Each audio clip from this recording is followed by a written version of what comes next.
Hi, good morning sir. I'm candidate number 11, పేరు వేమన. కూర్చోమని చెప్పరా సార్? కూర్చోండి. Thank you. మీ నాన్న పేరేంటి? మా నాన్నగారి పేరు తెలీదు. కాళిదాస్ గారు అబ్బాయి, అందుకే మొండిఘటంలా ఉన్నాడు. మొండిఘటం కాదు సార్, అది నా స్టైల్, వేమన స్టైల్. అయితే భగవద్గీతలో శ్రీకృష్ణుడు ఏమన్నాడో చెప్పు. భగవద్గీతలో కృష్ణుడు అన్నదా, పాపాన్ని ప్రక్షాళన చేయడానికి ఆయుధం కావాలి. ఆగరా, ఏం వెలగబట్టి వచ్చావు ఇంటర్వ్యూలో?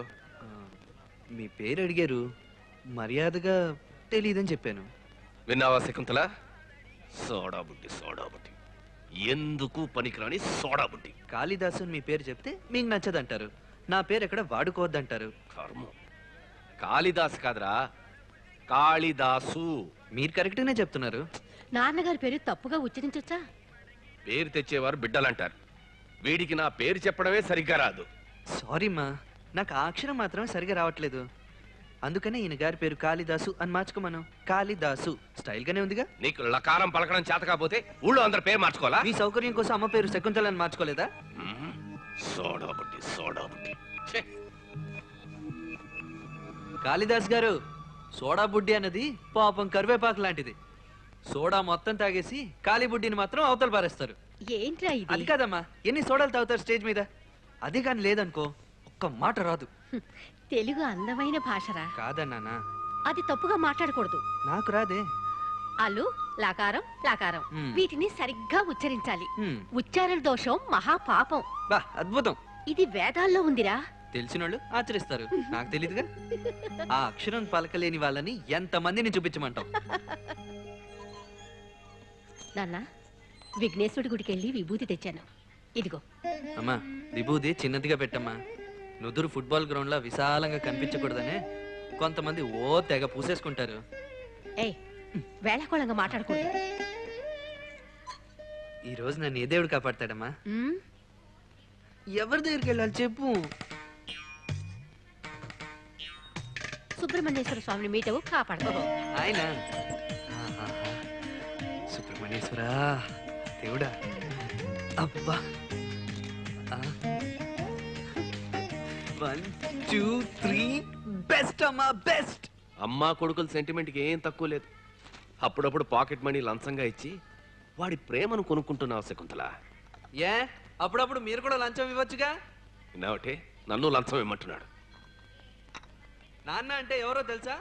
కొడుకులకు డబ్బులు ఇచ్చే బ్యాంక్. ప్రకృతి ఏర్పరిచిన ధర్మం అది. జేవీ సాఫ్ట్వేర్ కంపెనీలో ఒక పోస్ట్ ఖాళీగా ఉంది. దానికి కావాల్సిన క్వాలిఫికేషన్ నా దగ్గర ఉంది. మీరు ఒక మాట చెప్తే. నువ్వు తప్పుడు అడ్రస్కి వచ్చావు. మా నాన్నగారి అడ్రస్ తప్పుడు అడ్రస్సా? ఎవరికి ఏ పనికి రికమెండేషన్ చేయడం నాకు ఇష్టం లేని పని. మీ కొడుకు కోసం ఈ మాత్రం చేయలేరా? కన్న కొడుకైనా సరే అదే నా పాలసీ. ఏంటి పెద్ద పాలసీ? LIC policy. నీ ఉద్యోగాన్ని నువ్వే సంపాదించాలరా. ఇంట్లో పొలిటీషియన్లా లెక్చర్లు ఇవ్వకండి, తండ్రిలా మాట్లాడండి. ఒక్క మాట చెప్పినందువల్ల మీ గౌరవానికి లోటేం రాదు. మీ మీద ఎవరు ఎంక్వైరీ కమిషన్ పెట్టరు, మిమ్మల్ని తీసుకెళ్లి బోన్లో నించోబెట్టరు. ఎవరికి వాళ్ళు పెట్టెలు కట్టలు మింగేస్తున్నారు. ఒక రికమెండేషన్ చేస్తే మీ తల ఏమైనా తీసేస్తారా? నాన్న, మర్యాదగా మాట్లాడు. చూడమ్మా, బండరాయిలా కూర్చుని ఉన్నారు. నాకు కోపం వస్తుంది. కోపం రాకూడదు. వస్తుంది. కోపం వస్తే మనసులో వినాయక అనుకో. అప్పుడైనా బుద్ధి వస్తుందంటావా? 33 కోట్ల మంది దేవతల పేర్లు చెప్పినా నాకు ఈయన మీద ఉన్న కోపం ఏమాత్రం తగ్గదు.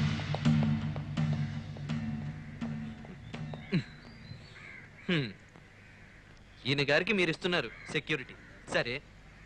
కన్యాకుమారి నుంచి కాశ్మీర్ దాకా ఉన్న భరతమాతకి ఎవరిస్తారా సెక్యూరిటీ? భరతమాత గురించేనా? నేను చెప్తాను. తను కాపాడుకుంటుంది. సునామీ నుంచి కాపాడుకోలా? నువ్వు వెళ్ళి త్వరగా వచ్చాయి. ఇలా చూడు చూడు, తిలక అమృతం కుసిన రాత్రి పుస్తకం ఒకటి తీసుకురారా. నమ్మలేకపోతున్నాను. నిజంగానా?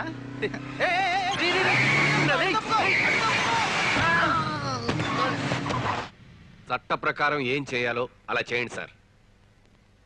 కాళిదాసునే చెప్తున్నాను, చెప్పింది చేయండి సార్.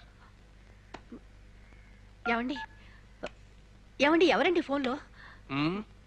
నీ ముద్దుల కొడుకు సోడా బుడ్డి ఓ ప్రాణాన్ని బలి తీసుకున్నాడు మోటార్ సైకిల్ తో గుద్ది. అయ్యయ్యో, ఇప్పుడు పోలీస్ స్టేషన్ లో ఉన్నాడు. వినాయక పోలీస్ స్టేషన్లోనా? బాబు, కాళిదాస్ గారు మీకు జామీన్ ఇవ్వడానికి ఒప్పుకోవడం లేదు. చట్ట ప్రకారం ప్రొసీడ్ అవ్వమన్నా. మిమ్మల్ని అరెస్ట్ చేయడం తప్ప వేరే దారి లేదు. ఇన్స్పెక్టర్, నమస్కారం సార్. వాళ్ళకి నేను జామీన్ ఇస్తాను. ఎవరండి? ఏమిటండి ఇది? కొంచెం కూడా కనికరం లేకుండా. నాన్న, నాన్న బయటికి ఎలా వచ్చావురా? ఈయన గారు దయ లేకపోతే బయటికి రాలేమా? ఊర్లో ఇంకెవరికి పలుకుపడలేదా? మాకు మనుషులు ఉన్నారు, మాకు రాజకీయాలు తెలుసు. కోపగించుకోకరా. నాన్నగారు ఏం చేసినా అందులో ఓ న్యాయం ఉంటుంది. ఏంటి న్యాయం? ఈయన ఒక్క మాట చెప్పుంటే చాలు, నన్ను వదిలేసి ఉండేవాళ్ళు. ఒరే సోడాబుడ్డి, నువ్వు చేసే తప్పులకి నేను బాధ్యత వహించలేను. ఉపన్యాసాలు ఇవ్వకండి. బండి నేను నడపలేదు, వెనక్కి కూర్చున్నాను అంతే. ఎవడో ముసలోడు ఫుల్లుగా తాగేసి వచ్చి బండికి అడ్డంగా పడిపోయాడు. అదే షాక్ తో చచ్చాడు. ఈ బైక్ కాదంటే మా వెనకాల బస్సు ఉంది, దాని కింద పడేవాడు, పైకి పోయిండేవాడు. చట్టరీత్యా నా మీద ఏ యాక్షన్ తీసుకోవడానికి వీలు లేదు.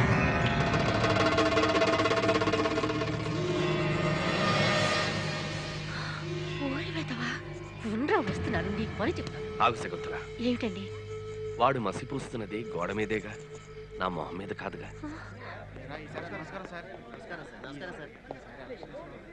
మా నాన్నగారు చేయని సాయం మీరు చేశారు, థ్యాంక్స్ చెప్దామని వచ్చాను. వేమన, నా వారసుడిగా మగపిల్లాడు లేడు. నువ్వు నాతో ఉంటే నిన్ను అత్యున్నత స్థానంలో పెట్టి చూసుకుంటాను. నన్ను మీరు ఇంతవరకు చూడలేదు, నా మీద ఇంత అభిమానమా?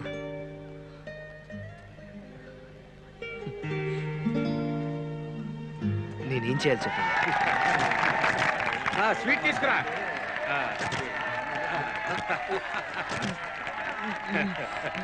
మన పార్టీలో చేరిన ఈ యువకుడి పేరు వేమన. ఇతని గురించి నేను ప్రత్యేకంగా చెప్పనవసరం లేదు. ఇతను మన ప్రజా పార్టీలో చేరినందుకు మనందరం గర్వపడాలి. వచ్చే ఎలక్షన్ లో నిలబెట్టబోతున్నాను. వేమన, వేమన, వేమన.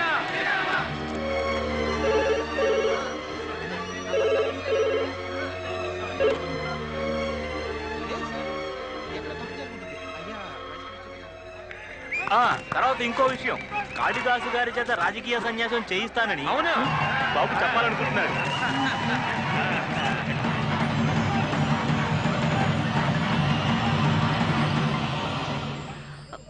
రారా ఇటు. అంత పొగరెక్కిందా నీకు? నేను చేసిన తప్ప అమ్మా. తప్పు కాదురా, తప్పు కాదు. ఎవరు తప్పున్నారు? ఏమిటి తమాషా చూస్తున్నారా? వెళ్ళండి. ఈ రాజకీయాలు నీకెందుకురా? రాజకీయం మన వంశంకున్న వ్యాధిమా. ఆహా, మీ నాన్నగారి మాట వినుంటే ఆయన పార్టీలోనే ఓ పెద్ద పోస్ట్ వచ్చిండేది కదా.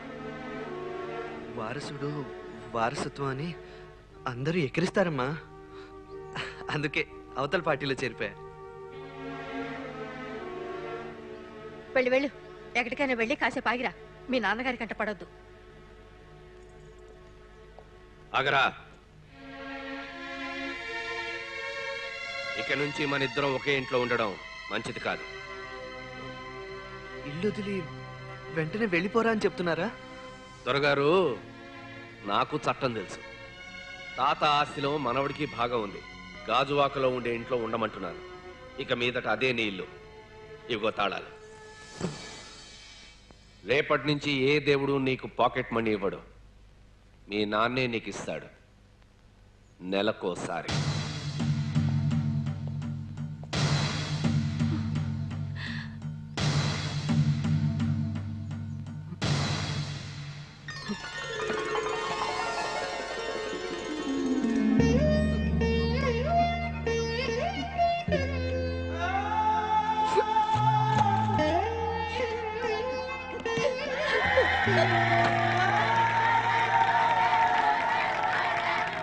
శాల్వా కప్పి నిన్ను పడేశారా వెధవా?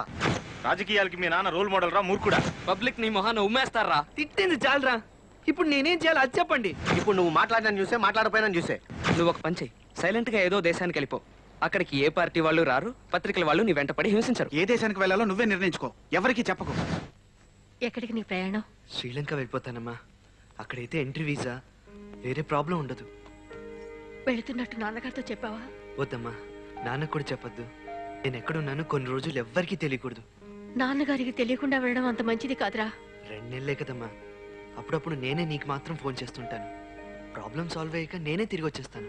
సరే నాన్న, ఇలా చూడు, ఎక్కడున్నా నీతిగా ప్రవర్తించు. మ్మ్. తప్పు చేయకూడదు, మ్మ్. ముఖ్యంగా అబద్ధం చెప్పకూడదు. ఆ? సరే. ఇప్పుడే వస్తానుండు.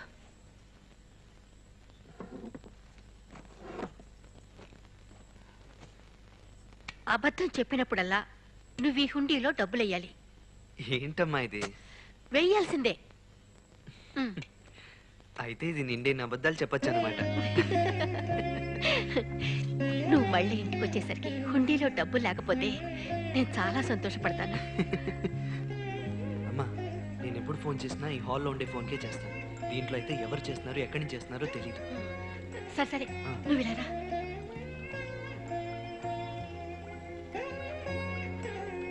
శ్రీలంక వెళ్తున్నానంటున్నావు, సముద్రానికి మాత్రం దగ్గరగా ఉంటుంది నాన్న. అమ్మా, నువ్వేమ్మా బెస్ట్ అమ్మా, బెస్ట్.